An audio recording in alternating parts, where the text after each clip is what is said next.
Good morning aspirants. तो आज हम लोग अपनी एंशिएंट हिस्ट्री की सीरीज़ को आगे बढ़ाते हुए नेक्स्ट चैप्टर करने वाले हैं, जो कि है chapter number 3, nature of sources and historical construction. तो बेसिकली ये पार्ट 4 है चैप्टर नंबर 3 का। इससे पहले हम लोग 3 पार्ट्स ऑलरेडी इस चैप्टर के कर चुके हैं डिस्कस, जिसमें हम लोगों ने मटीरियल रिमेन्स समझा था, कॉइन्स एंड इंस्क्रिप्शंस के बारे में समझा था, लिटरेरी सोर्सेज के बारे में समझा था एंड फॉरेन अकाउंट्स के बारे में समझा था, राइट। आज हम लोग पढ़ने वाले village study as a source of ancient Indian history.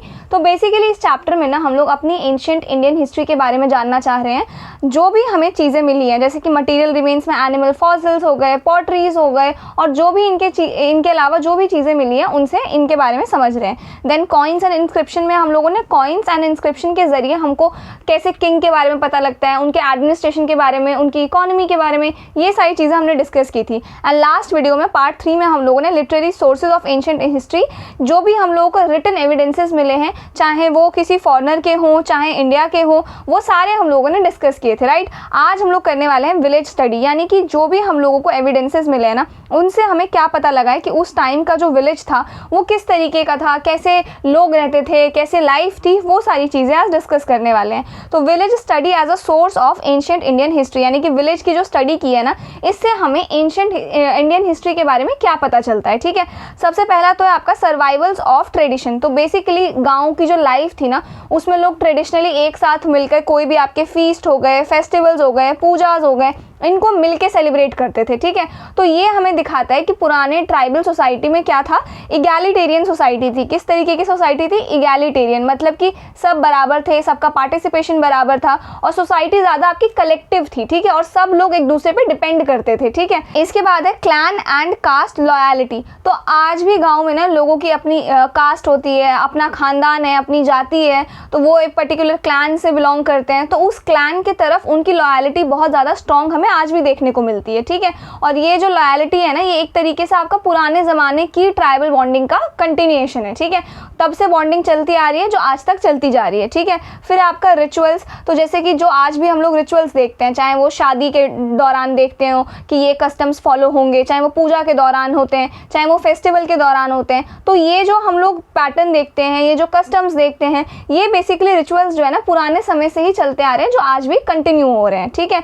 फिर है कास्ट प्रैक्टिसेस। तो जैसे अब पुराने टाइम में क्या होता था, जो हाई कास्ट के लोग हैं ना, वो गाय का दूध नहीं निकालेंगे, वो खेत में जाके काम नहीं करेंगे, तो वो ऐसा सोचते थे कि हम लोग ये काम नहीं करेंगे, बल्कि ये जो निचली कास्ट वाले लोग हैं ना वो करेंगे। तो इस चीज़ से ना, इस सोच ने ना बेसिकली आपका अनटचेबिलिटी को काफ़ी ज़्यादा प्रमोट किया, जिसमें कुछ काम को माना जाता था कि नीचे कास्ट के लोग करेंगे, उनको हम लोग नहीं छू सकते हैं, समझ में आ रहा है। तो ये हमें दिखाता है। इसके बाद है जेंडर इनइक्वालिटी। तो इनइक्वालिटी सिर्फ आपका कास्ट तक ही लिमिटेड नहीं था, बल्कि जेंडर के रिलेशंस में भी था। कुछ काम थे स्पेसिफिकली जो सिर्फ औरतें करेंगी, कुछ काम थे जो सिर्फ मर्द करेंगे, तो उनके बीच का जो रिलेशनशिप था ना वो अनइक्वल था, ठीक है। जैसे कि टिल 1930s तक ना हमें बिहार में सती प्रथा जो है वो देखने को मिली थी, कि अगर किसी हस्बैंड की डेथ हो गई तो उसके साथ ही वाइफ को जला दिया जाता था, ठीक है। दैट इज कॉल्ड सती प्रथा। इसके बाद है धर्मशास्त्र रिफ्लेक्शन। तो धर्मशास्त्र बेसिकली आपका एंशिएंट हिंदू टेक्स्ट है, जैसे कि मनुस्मृति हो गया, या कोई भी ऐसे जो भी टेक्स्ट बुक्स होते थे ना, वो इनमें आपके रूल्स, जब आप पूजा कर रहे हो तो किस तरीके से पूजा होना चाहिए, क्या क्या रिचुअल्स होना चाहिए, वो सारी चीज़ें लिखी हुई थी, ठीक है। तो बेसिकली एक कोड ऑफ कंडक्ट, एक गाइडलाइंस की तरीके से ट्रीट किया जाता था पुराने ज़माने में, ठीक है। तो बेसिकली जो भी आपके रिचुअल्स के दौरान जो भी रूल्स होंगे, कास्ट रूल्स होंगे, इनइक्वालिटीज होंगे, ये सारा कुछ इसी बुक से फॉलो किया जाता था एंशिएंट सोसाइटी में, समझ में आ गया। इसके बाद आ जाओ natural science as a source of ancient Indian history. तो हमारे जो हिस्टोरियंस थे ना, उनको ऐसा लगता था कि अगर एंशिएंट हिस्ट्री की हम लोगों को स्टडी करनी है ना, तो वो किसके बेसिस पे करते थे? पहले सोशल साइंस के बेसिस पे, जैसे कि आपका सोशियोलॉजी हो गया, एंथ्रोपोलॉजी हो गया, इकोनॉमी हो गया, इनका यूज़ करके वो लोग एंशिएंट इंडिया की जो है ना हिस्ट्री रिकंस्ट्रक्ट किया करते थे, समझ में आ गया। लेकिन ये शिफ्ट थोड़ा आपका 30 साल पहले ये शिफ्ट थोड़ा चेंज हुआ। तो हिस्टोरियंस ने ना अब आपका सोशल साइंस के साथ साथ नेचुरल साइंस, जैसे कि आपका केमिस्ट्री हो गया, जियोलॉजी हो गया, बायोलॉजी हो गया, ये सारी चीज़ें भी इस्तेमाल करने लग गए एंशिएंट इंडियन हिस्ट्री को प्रिडिक्ट करने के लिए, ठीक है। जैसे कि केमिस्ट्री की अगर बात करें तो केमिस्ट्री आपके पुराने टूल्स, पॉटरी, पेंट्स, मेटल के कंपोजिशन वगैरह समझने में काफ़ी ज़्यादा हेल्प करते हैं, ठीक है। तो इससे हमें ना उनकी टेक्नोलॉजी, ट्रेड रिलेशंस, इन सारी चीज़ों का पता चलता है। फिर आपका जियोलॉजी की अगर बात करें तो पुराने ज़माने में लोग किस टाइप की मिट्टी, पत्थर या कैसे मटेरियल्स वगैरह यूज़ करते थे, या नेचुरल कैलामिटीज़ जैसे कि आपका फ्लड हो गया, अर्थक्वेक हो गया, रिवर शिफ्ट्स हो गए, उनका स्टडी करके उनके सेटलमेंट पैटर्न समझने में काफ़ी ज़्यादा हेल्प मिलता है। ठीक है, फिर आपका बायोलॉजी, तो पुराने बोन्स हो गए, आपके सीड्स हो गए, क्रॉप्स हो गए और ह्यूमन रिमेन्स हो गए, उनका एनालिसिस करके लाइफस्टाइल, फूड हैबिट्स हो गया, डिजीज़ हो गया, पॉपुलेशन ट्रेंड्स हो गया, ये सारा चीज़ जो है ना हमको समझ में आता है। ठीक है, देन है आपका सिग्निफिकेंस। तो बेसिकली ये सारे जो एविडेंस है ना, ये साइंटिफिक और ऑब्जेक्टिव प्रूफ देते हैं, जो कभी कभी आपको टेक्स्ट में या किसी मिथ से या किसी से सुन के ना ज़्यादा समझ में नहीं आता और ज़्यादा ट्रस्ट नहीं कर सकते हो आप। ठीक है, लेकिन जैसे आप ये एविडेंसेस देखते हो ना, तो आपको समझ में आता है कि अच्छा हाँ, एंशिएंट इंडियन सोसाइटी जो है ना, इसकी रियलिस्टिक पिक्चर ना कुछ इस तरीके की रही होगी, समझ में आ रहा है, फिर आप उसको रिकंस्ट्रक्ट करते हो। ठीक है, तो ये काफ़ी हेल्प करता है हिस्टोरियंस को। देन है आपका historical sense in ancient India. तो historical sense in ancient India कहने का मतलब ये है आपका कि जो आपके एंशिएंट टाइम के लोग थे ना, वो हिस्ट्री को समझने, रिकॉर्ड करने और प्रिजर्व करने की उनमें कितनी समझ थी, कितनी अंडरस्टैंडिंग वो लोग रखते थे, ये चीज़ें हम लोग आज डिस्कस करने वाले हैं। ठीक है, जैसे कि पहला आपका क्रिटिसिज्म। तो काफ़ी सारे ऐसे एंशिएंट इंडियंस पर ना अक्सर ये इल्ज़ाम लगाया जाता है कि उन्हें ना हिस्ट्री लिखने की समझ नहीं थी, सेंस ऑफ राइटिंग नहीं था उनके पास, कैसे लिखते हैं। जैसे कि हम लोग ग्रीक्स का रिकॉर्ड देखते हैं, या फिर हम लोग जो हिस्ट्री हम लोग आज जैसे लिखते हैं वैसे नहीं लिख पाते थे, तो इन सब चीज़ों को लेके काफ़ी उनको क्रिटिसाइज़ किया जाता है। ठीक है, फिर है आपका पुराण्स। तो बेसिकली आपका हमें ना पुराण्स जो है वो एक तरीके का हिस्ट्री देखने को मिलता है पुराण्स में। ठीक है, टोटल कितने पुराण्स हैं आपके? 18 पुराण्स है, याद रखना है ये चीज़। तो पुराण्स एक तरीके से ना आपके इंसाइक्लोपीडिया थे, जिसमें हमें माइथोलॉजी, कॉस्मोलॉजी, रिचुअल्स, इनके साथ साथ डायनेस्टिक हिस्ट्री का भी पता चलता था। ठीक है, लेकिन ये डायनेस्टिक हिस्ट्री का पता सिर्फ हमको गुप्ता पीरियड तक चलता है, गुप्ता पीरियड के बाद नहीं। ठीक है, तो ये आपके प्लेसेस हो गए, कॉजेज हो गए, उनसे होने वाले इफेक्ट्स हो गए, उनका जिक्र भी था इनमें। ठीक है, लेकिन इसमें एक बहुत अजीब सी चीज़ ये नोटिस की गई कि पास्ट इवेंट्स को ना फ्यूचर टेंस में लिखा गया था। ठीक है, मतलब जैसे आपका ऐसा होगा ये लिखा गया है, जबकि वो चीज़ आप जो लिख रहे हो वो पहले हो चुकी है, समझ में आ रहा है। तो उसको आपको ऐसे नहीं लिखना चाहिए कि आपको फ्यूचर में होगा, इस तरीके से लिखा हुआ है। ठीक है, तो ये सारी चीज़ है। और जो पुराण्स के जो ऑथर्स है ना, वो ना चेंज यानी कि बदलाव के कॉन्सेप्ट से ना काफ़ी हद तक फेमिलियर थे, मतलब उनको पता था कि चीज़ें बदल रही हैं। जैसे उन्होंने हिस्ट्री को ना 4 एजेस में डिवाइड कर दिया, 4 युग में, जैसे कि आपका कृता हो गया, त्रेता हो गया, द्वापर हो गया, काली युग हो गया, और आपका हर नया युग जो है ना वो पुराने से बुरा माना गया है। तो जैसे जैसे युग बदलते गए वैसे वैसे मॉरल वैल्यूज़, सोशल इंस्टीट्यूशंस, ये सारी चीज़ें जो है विद टाइम गिरती चली गई। ठीक है, फिर आपका एरास क्रोनोलॉजी सिस्टम। तो बेसिकली आपका एंशिएंट इंडिया में अलग अलग एरास, ठीक है, शुरू हुए, जिनके बेसिस पर इवेंट्स जो है वो रिकॉर्ड किए जाते हैं। ठीक है, जैसे कि पहला आपका विक्रम संवत जो आपका 57 से लेके 58 BC तक था।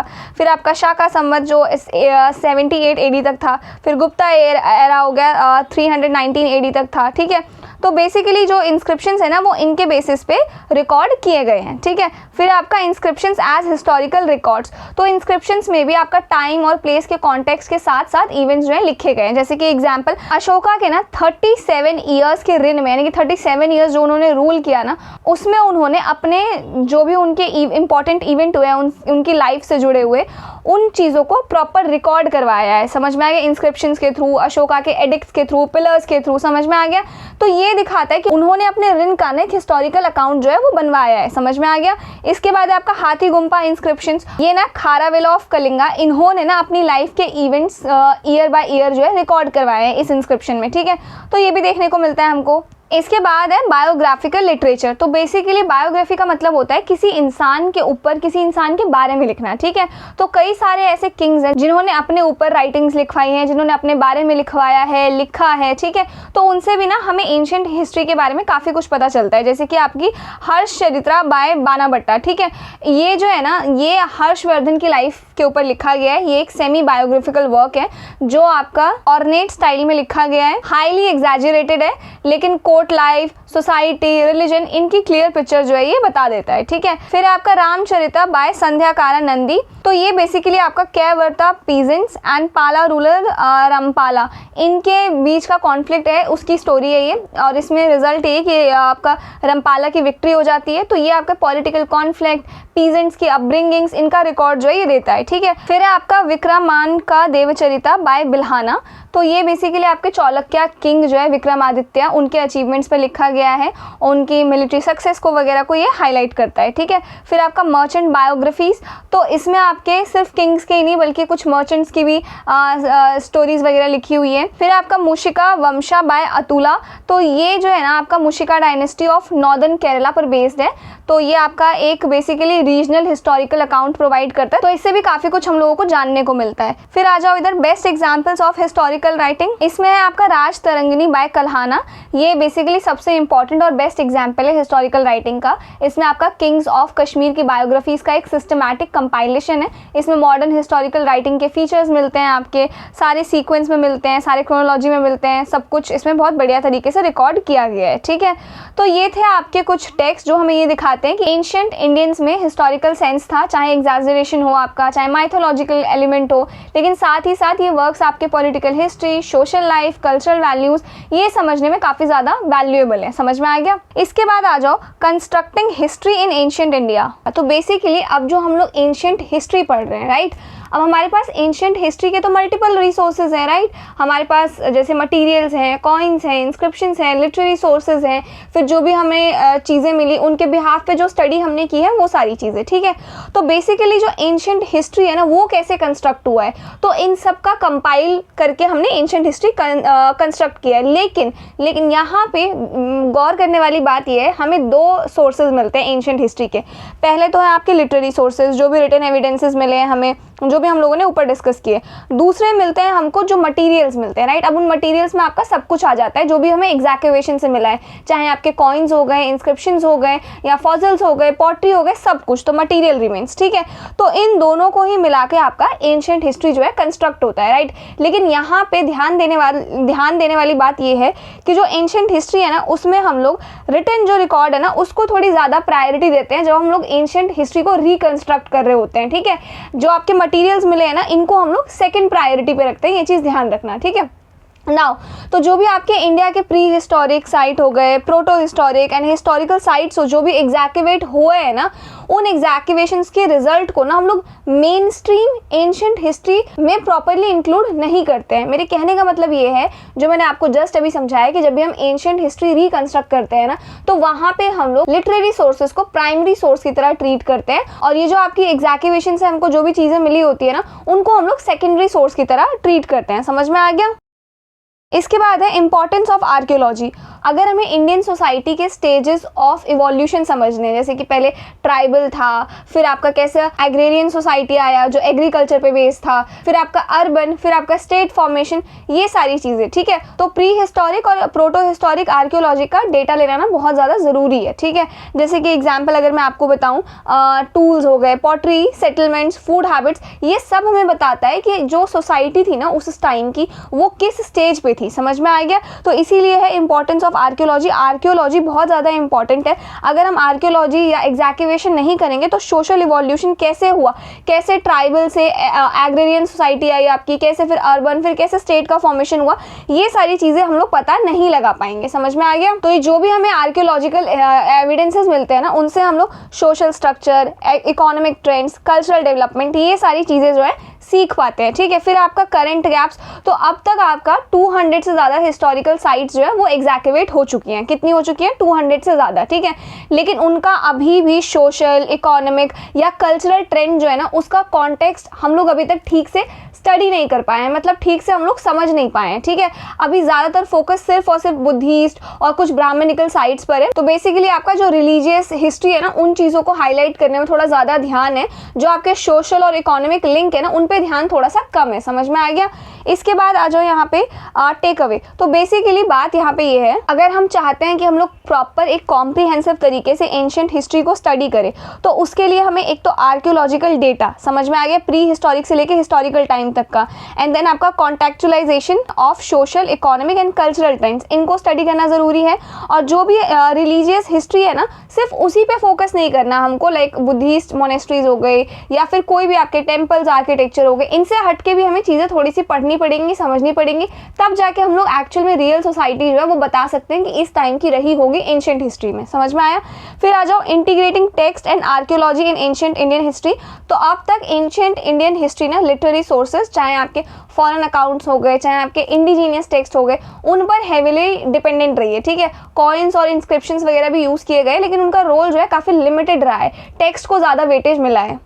तो ये आपका ट्रेडिशनल अप्रोच रहा है हमेशा से। ठीक है, अब जो ज़रूरत है ना, अब नए मेथड की ज़रूरत है, राइट। अब ज़रूरत है कि टेक्स्ट को आप लोग क्रिटिकल अप्रोच से देखो। ठीक है, डेट्स को वेरीफाई करो, कंटेंट्स को आर्कियोलॉजिकल एविडेंस के साथ ना आप कंपेयर करो। समझ में आ गया? क्योंकि टेक्स्ट कभी कभी एग्जैजरेट या माइथोलॉजिकल हो सकते हैं और एग्जैक्टिवेशन के जो रिजल्ट्स हैं ना उनको कॉन्ट्राडिक्ट भी कर देते हैं। समझ में आ गया? तो इसलिए ज़रूरी है।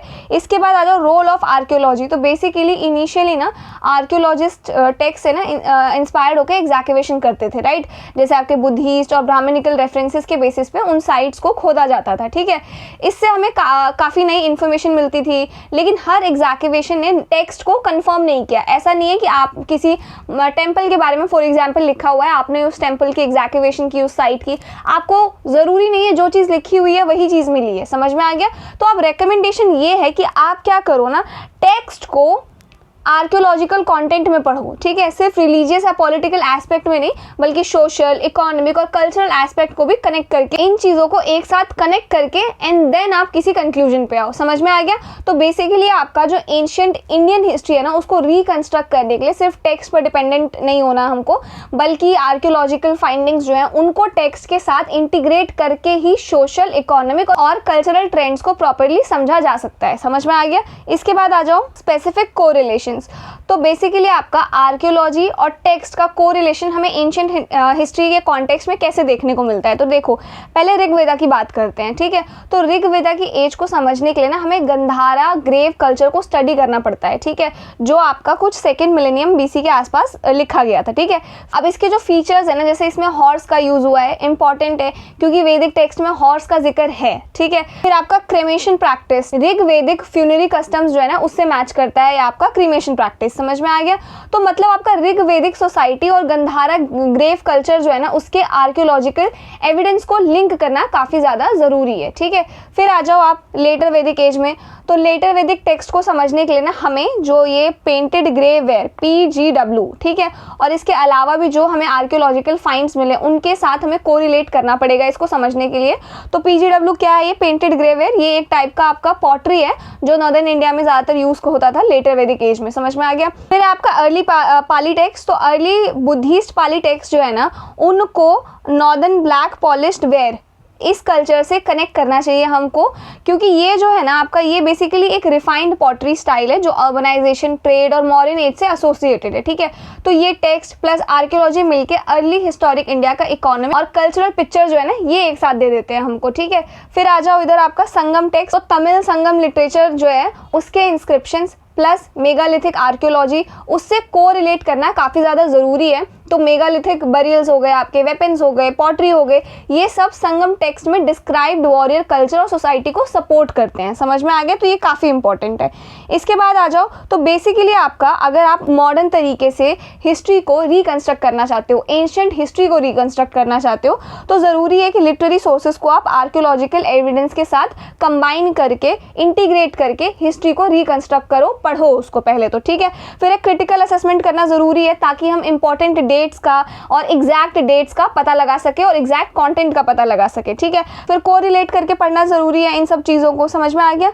इसके बाद आ जाओ यहाँ पे archaeology versus Puranic and epic traditions. तो बेसिकली एंशिएंट हिस्ट्री को समझने के लिए हमको आर्कियोलॉजिकल एविडेंस तो है ही, उसको टेक्सचुअल ट्रेडिशंस से ज़्यादा इंपॉर्टेंस जो है देनी चाहिए। ठीक है, जैसे कि आपका इंपॉर्टेंस ऑफ आर्कियोलॉजी। ठीक है, तो जो भी आपकी ये पुरानिक फैमिली है ना, पुरानिक फैमिली का मतलब ये है पुराण में जो आपका पूरा राजवंश, राजा के जो वंश है उनकी जो फैमिली ट्रीज दी हुई है ना वो उतने रिलायबल नहीं है। समझ में आया? इसलिए हिस्ट्री लिखते वक्त आर्कियोलॉजी को उनसे ज़्यादा इंपॉर्टेंस हमको देनी चाहिए। क्लियर है ये चीज़? एग्जैक्टिवेशंस जो है ना ये हमको कॉन्क्रीट डेटा बताते हैं, सेटलमेंट्स का, क्रोनोलॉजी का एंड मटीरियल कल्चर का, इसीलिए हमको आर्कियोलॉजिकल एविडेंसेस को ज़्यादा प्रायोरिटी देनी चाहिए रिटन टेक्स्ट के मुकाबले। ठीक है, अब ये आपका यहाँ से सेकेंड पॉइंट है, ये आपका फर्स्ट पॉइंट है, ध्यान ध्यान रखना, ठीक है। इसके बाद इधर आ जाओ एग्जाम्पल्स ऑफ, अब हाँ बात सुनो, अब जो मैंने आपको बताया कि आर्कियोलॉजी को हमें ज़्यादा इंपॉर्टेंस देनी चाहिए रिटन एविडेंस के कंपैरिजन में, उसका एग्जाम्पल यहाँ पे देखो।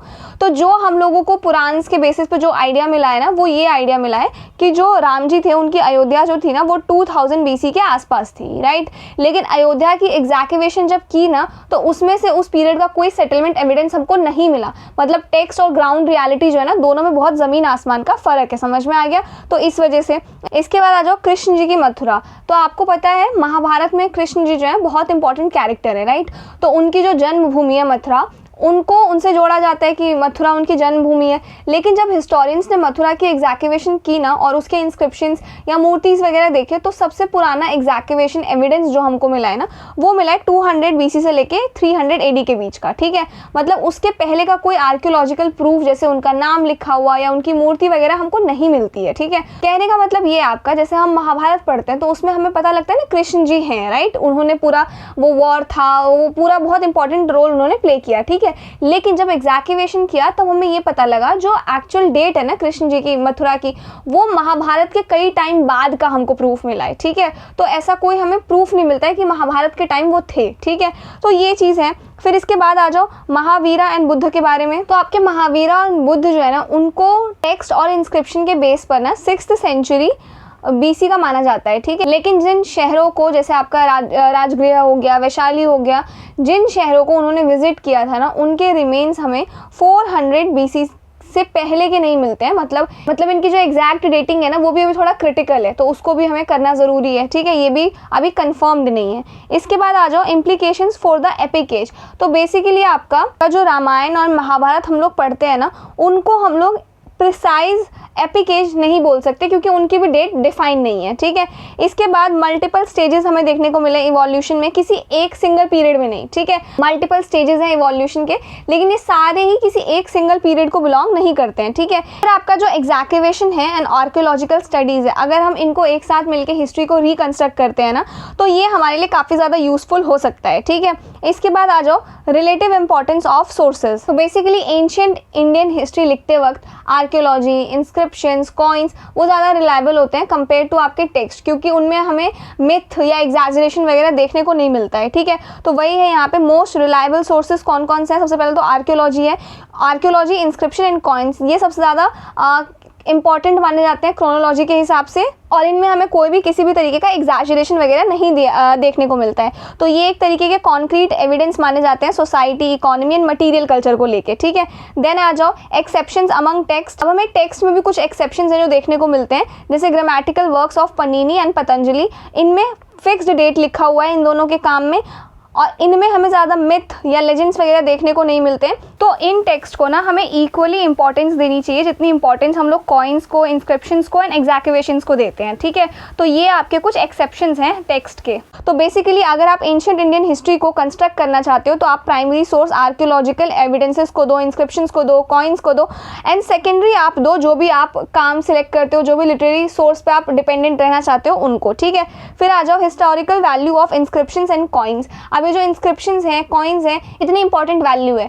तो मैं आपको एक चीज़ बताती हूँ, सिर्फ रूलर्स जो होते थे ना, जैसे इंडो ग्रीक्स हो गए, शाका, सतवाहनास, कुशानास, उन्हीं की हिस्ट्री के लिए नहीं, बल्कि आप ट्रेड जान सकते हो, अर्बन लाइफ जान सकते हो, इकोनॉमी किस तरीके की थी वो आप कॉइन का मटेरियल देख के पता लगा सकते हो, ठीक है।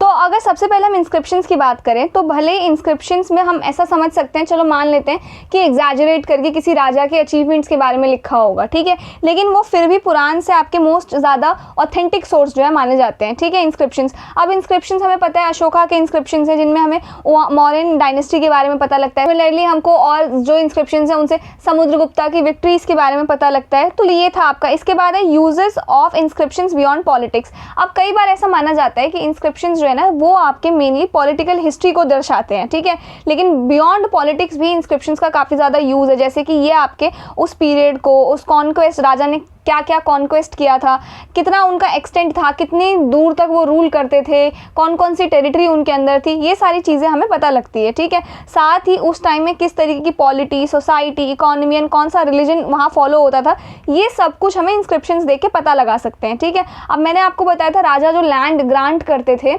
जैसे किसी चैरिटी में, मंदिर में, डोनेशंस के लिए, कैसे भी, तो वो भी इंस्क्रिप्शंस पे लिखे जाते थे, तो हमें वो भी पता लग जाता है इससे।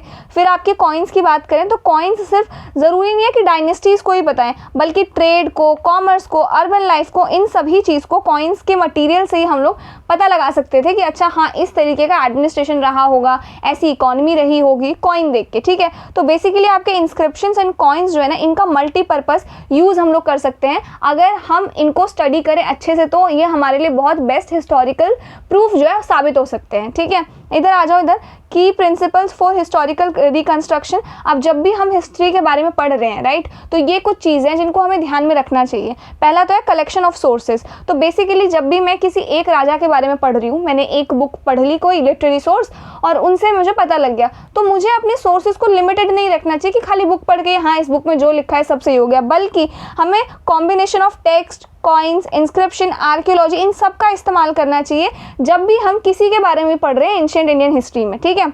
नाउ इसके बाद है आपका मोस्ट रिलायबल सोर्स कौन से हैं, कॉइन्स, इंस्क्रिप्शन एंड आर्कियोलॉजी। इसके बाद लेस रिलायबल कौन से हैं आपके, माइथोलॉजीज, एपिक्स एंड पुराण्स, ठीक है। फिर इधर आ जाओ रोल ऑफ माइथोलॉजी। अब एंशिएंट हिस्ट्री को कंस्ट्रक्ट करने में माइथोलॉजी कितना इंपॉर्टेंट रोल प्ले करती है।